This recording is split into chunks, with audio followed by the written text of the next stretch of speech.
Hello guys, mag-unbox tayo ng air fryer. Meron ako ditong binili sa Carrefour. So ito yun siya guys.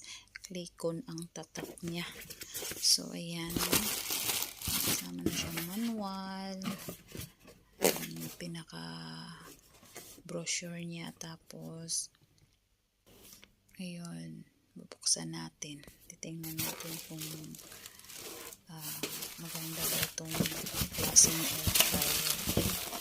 Nag-sale kasi siya, kaya sayang naman yung pagkakataon, kaya try natin itong gamitin kung okay ba to siya.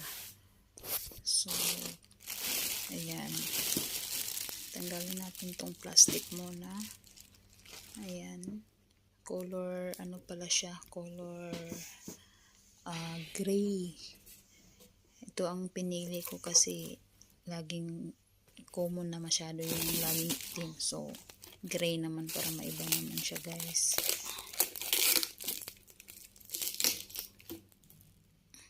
Pwede ka dito luto ng isda, mga drumstick, french fries, tapos steak,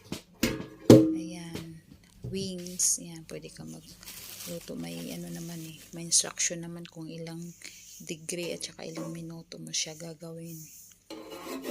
So, bumili ako kasi para medyo mas more, pag tinatamad na at least ilang mo lang dyan, pasok mo lang dyan sa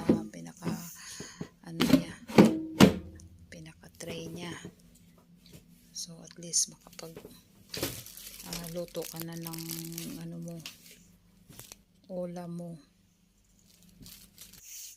So ayan, share ko lang. Ayan pala yung ilalim niya guys. Yan, ganyan pala yung ilalim niya. Tapos yan, 1,400 watts siya. Yan, as usual, made in China. So it depends pa rin sa paggamit mo. Kung maingat ka sa gamit, talagang tatagal sa'yo. Kahit naman made in China, basta maingat ka sa gamit, tatagal pa rin sa'yo yung gamit. So ayan pala yung mga pwedeng lulutuin yan. So naka-indicate na dyan kung ilang degrees tsaka ilang minuto. So ayan, yan na siya guys. Maganda naman siya, okay naman siya. Kaya